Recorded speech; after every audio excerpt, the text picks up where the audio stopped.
अभी हमने जैसे ही अभी ज्वाइन किया यहाँ पे, अभी आप देखेंगे हमारी वेबसाइट पे हमने पूरा एकेडमिक कैलेंडर डाल दिया पूरा।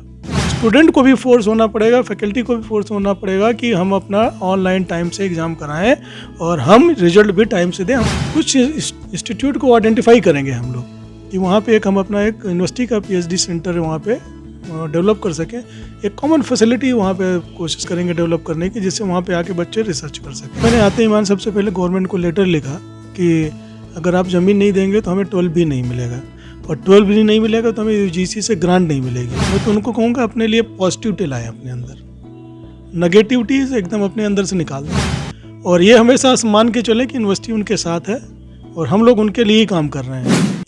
नमस्कार, आप देख रहे हैं इनसाइडर लाइव और मैं हूं आपके साथ कोमल। हमारे साथ हैं पाटलिपुत्र विश्वविद्यालय के VC professor RK Singh. Professor RK Singh optical communication में सफलतापूर्वक प्रोजेक्ट करने के लिए इन्हें कई अवार्ड से सम्मानित किया जा चुका है। ये उत्तराखंड में अपनी सेवा दे चुके हैं, बिहार आए हैं पाटलिपुत्र यूनिवर्सिटी में VC के रूप में अपनी सेवा देने के लिए। सर, उत्तराखंड से बिहार आके कैसा लग रहा है, कैसा महसूस कर रहे हैं? वहाँ की कार्यशैली और यहाँ की कार्यशैली में क्या डिफरेंस आप देख रहे हैं? सबसे पहले मैं कोमल जी आपको और राजू सिंह जी को मैं बधाई देता हूं कि आप मेरे पास आए और हम लोग एक दूसरे से इंटरेक्ट हुए। मैं आप लोग का अभिनंदन करता हूं, आप दोनों लोगों का, आपके चैनल का अभिनंदन करता हूं। और जहां तक आपने पूछा कि मुझे क्या डिफरेंस है उत्तराखंड सर्व करते समय और जब मैं यहाँ आया तो क्या डिफरेंस है, सच माने में तो मैं बताऊँ आपको, मुझे कोई डिफरेंस नहीं लगा। वहाँ भी इसी तरह के लोग हैं, वहाँ भी यही कल्चर है, और सिर्फ इतना है कि वहाँ ठंडक ज़्यादा है और यहाँ इतना ठंडक कम है, तो यहाँ पे काम करने में और ज़्यादा मज़ा आएगा और अच्छी तरह से मैं इस पाटलिपुत्र यूनिवर्सिटी को आगे बढ़ाने की कोशिश करूँगा। सर, पाटलिपुत्र विश्वविद्यालय को लेकर आपकी क्या प्राथमिकताएं हैं, क्या योजनाएं हैं? देखिए, जब मैं पाटलिपुत्र यूनिवर्सिटी से आने से पहले, चूँकि मुझे अपने इंस्टीट्यूट और अपने स्टेट में भी यूनिवर्सिटी इस्टेब्लिश करने का एक होती है, इस्टेब्लिश करना, एक इस्टेब्लिश यूनिवर्सिटी होती है, एक होता है जिसको इस्टेब्लिश करना। तो मैं जहाँ भी रहा अपना इंस्टीट्यूट भी, जब मैं ज्वाइन किया था उस समय भी हमारे इंस्टीट्यूट में कोई फैसिलिटी ज़्यादा नहीं थी। 95 में जब हमने ज्वाइन किया तो उसको भी हम लोगों ने रॉ एकदम स्टार्टिंग और रॉ से खड़ा किया। और जब मुझे मौका मिला, गवर्नमेंट ऑफ उत्तराखंड ने मुझे मौका दिया कि आप उत्तराखंड टेक्निकल यूनिवर्सिटी में भी इसको इस्टेब्लिश करें, तो भी वहाँ पे कुछ भी नहीं था। एक हम लोगों ने होटल में 2 कमरे लेके यूनिवर्सिटी स्टार्ट करी थी, और आज उस यूनिवर्सिटी में अपनी बिल्डिंग है, अपना इंफ्रास्ट्रक्चर है, अपने कोर्सेज चलते हैं। यहाँ पे तो मुझे वैसा सिचुएशन नहीं मिला है कि मुझे रॉ से स्टार्ट करना है, ऑलरेडी इस्टेब्लिश्ड है, अच्छा काम हुआ है। और इसमें अगर हमें ज़मीन मिल जाएगी, अभी चूँकि अभी सबसे बड़ा यही मुद्दा है कि हमें ज़मीन अभी तक ट्रांसफ़र नहीं हो पाई इस यूनिवर्सिटी को, और अगर हमें ज़मीन मिल जाएगी तो हम 12B और NAC के लिए अपनी यूनिवर्सिटी को ले जाएंगे। और उससे सबसे बड़ा फ़ायदा ये होगा कि हमें UGC से ग्रांट मिलेगी, और ग्रांट मिलने से गवर्नमेंट पे के ऊपर अकेले हमें नहीं निर्भर करना पड़ेगा।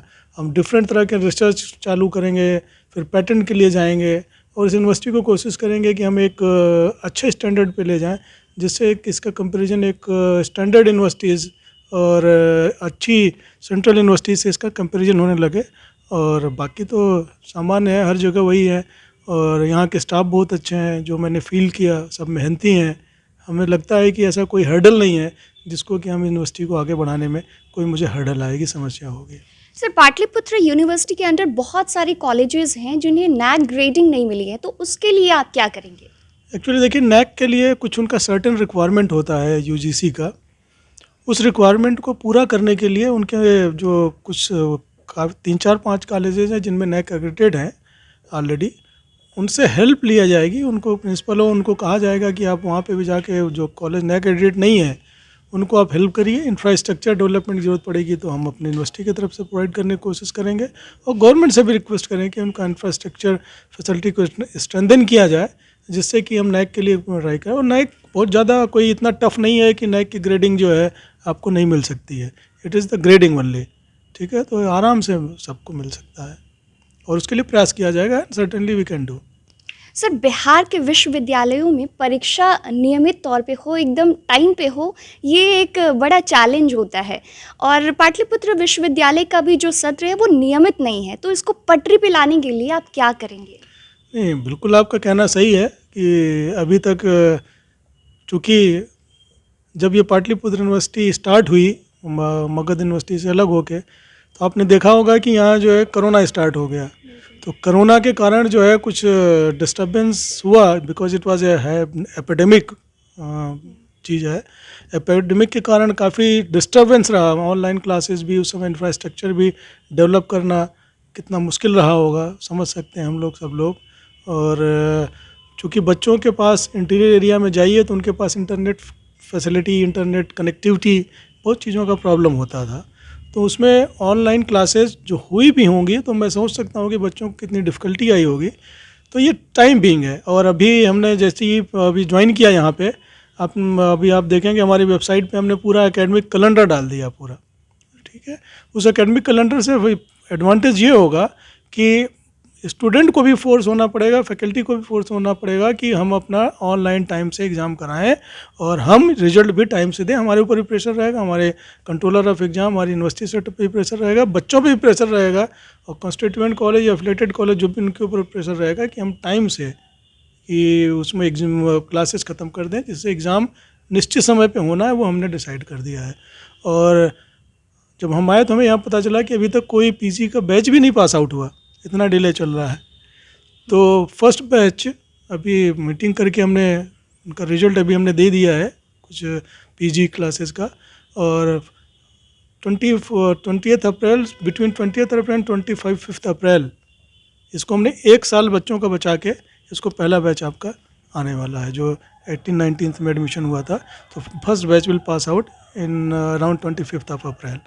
तो मैं समझता हूँ कि काफ़ी हमने 1 साल, 1.5 साल डिले हो रहा था, तो 1 साल हमने बचा के सिर्फ अभी 6 सेमेस्टर, 6 मंथ का हुआ है। और जो सेकेंड बैच पास आउट होगा वो जुलाई में हो जाएगा। That is my promise. हमने कैलेंडर और शेड्यूल सब निकाल दिया है। तो इस तरह से दोनों के दोनों बैच आपको जो पास आउट होने चाहिए थे वो इस यूनिवर्सिटी से पास आउट हो जाएंगे। सर, विश्वविद्यालय की जो परचेज कमेटी है और डेवलपमेंट कमेटी है, उसका स्वरूप जो है वो बिहार सरकार के अनुकूल नहीं है, तो इसके लिए आप क्या करेंगे? एक्चुअली आपको बताएं कि जो परचेज कमेटी या कोई भी कमेटी होती है वो यूनिवर्सिटी एक्ट के अकॉर्डिंग होती है, ठीक है। उसमें एक गवर्नमेंट नॉमिनी होगा। अभी मैं स्ट्रक्चर देख लूँगा यहाँ का। हम लोग के यहाँ तो यही था कि जो ऑटोनॉमस इंस्टीट्यूट होते हैं और यूनिवर्सिटीज़ होती हैं वो एक्ट के अकॉर्डिंग काम करती हैं, ठीक है ना। गवर्नमेंट रूल्स जो होता है उनमें एक उनका नाम वो हो सकता है, और बिना उसके तो बिना परचेज प्रोसीजर अडॉप्ट किए तो कोई चीज़ करना भी नहीं चाहिए। तो हम लोग तो कोशिश यही करेंगे कि जो भी एड पर नॉर्म्स है उसी के हिसाब से काम किया जाए, और आगे करने की कोशिश करेंगे हम लोग। सर, रिसर्च पे कैसे फोकस करेंगे, क्या फोकस करेंगे? एक्चुअली रिसर्च के लिए अभी जो इंफ्रास्ट्रक्चर अभी है अभी हमारी यूनिवर्सिटी में बहुत लिमिटेड है। जैसे कि अभी इनके पास अभी पाटलिपुत्र यूनिवर्सिटी में अभी इसी ईयर से इन्होंने पीजी प्रोग्राम जो है, चूँकि पहले नहीं था, तो बिना पीजी स्टार्ट किए उस डिपार्टमेंट में आप रिसर्च नहीं कर सकते, पीएचडी में एडमिशन नहीं दे सकते। तो अभी इन लोगों ने हर डिपार्टमेंट में, मैक्सिमम डिपार्टमेंट में पीजी स्टार्ट कर दिया है। और जिस डिपार्टमेंट में पीजी नहीं है, 2-3 डिपार्टमेंट में पीजी नहीं है, तो उसको गवर्नमेंट से हम रिक्वेस्ट करेंगे कि हमें परमिशन दे दी जाए, जिससे कि हम उस पर भी पीएचडी और शोध प्रोग्राम स्टार्ट कर सकें। और अभी जब मैं आया यहाँ पे तो मुझे बच्चे, जब मैं यहाँ ज्वाइन नहीं किया था तो भी मुझे कुछ बच्चों ने, पीएचडी वालों ने जो मगध यूनिवर्सिटी से सेपरेट हुए थे, वो फ़ोन कर रहे थे, सर हम 3 साल से हम लोग जो है हमारी पीएचडी में एडमिशन तक नहीं मिला है। तो हमने अभी कल सब बच्चों को बुला के अलाउ कर दिया, पीएचडी में एडमिशन दे दिया उनको। तो इसी तरह से चीज़ों को धीरे धीरे समस्या जो आएंगी उसको सॉर्ट आउट करेंगे, और कुछ इंस्टीट्यूट को आइडेंटिफाई करेंगे हम लोग कि वहाँ पे हम अपना एक यूनिवर्सिटी का पीएचडी सेंटर वहाँ पे डेवलप कर सकें।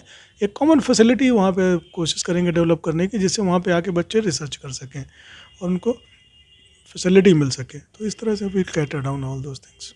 सर, पाटलिपुत्र यूनिवर्सिटी को 4 साल हो गए हैं, 2 कुलपति अपनी सेवाएं दे चुके हैं, लेकिन अभी तक लैंड अलॉटमेंट नहीं हुआ है, जिस वजह से बिल्डिंग नहीं बन पाई है और यूजीसी की धारा 12B में इसका रजिस्ट्रेशन नहीं हो पाया है।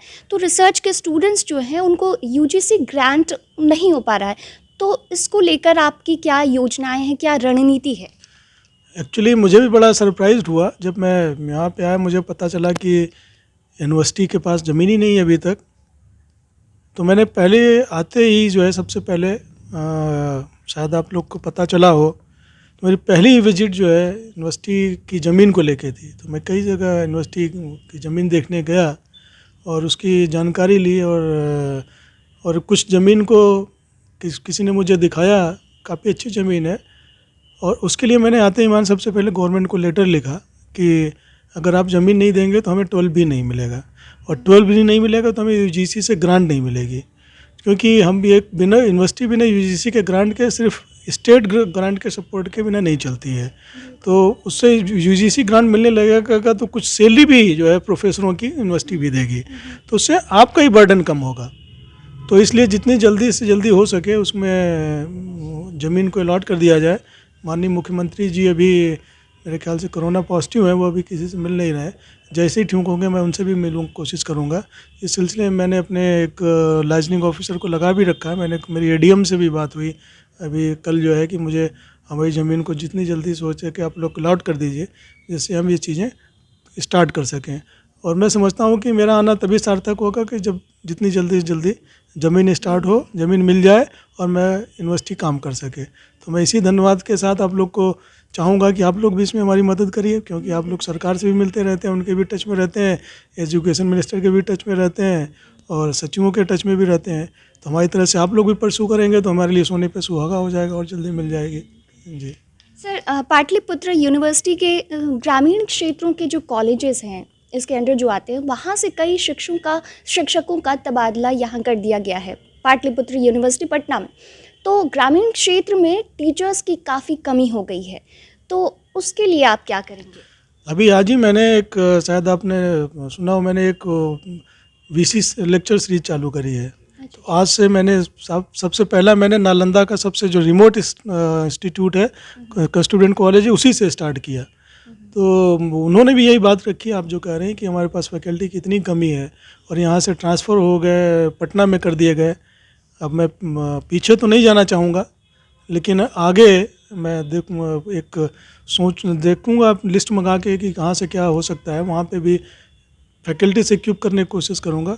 और जल्दी ही मेरे ख्याल से विजिटिंग फैकल्टी का, या गेस्ट फैकल्टी यहाँ पे कहते हैं, उसका एडवर्टीजमेंट हो चुका है और अधिकतर चीज़ें प्रोसेस हो चुकी हैं। उसका मैं जल्दी ही इंटरव्यू करा के वहाँ फैकल्टी भेजने की कोशिश करूँगा, जिससे वो भी नैक के लिए अपने आप को प्रिपेयर कर सकें। तो ये हमारी प्लानिंग रहेगी। सर, स्टूडेंट्स को आप क्या एडवाइस देना चाहेंगे?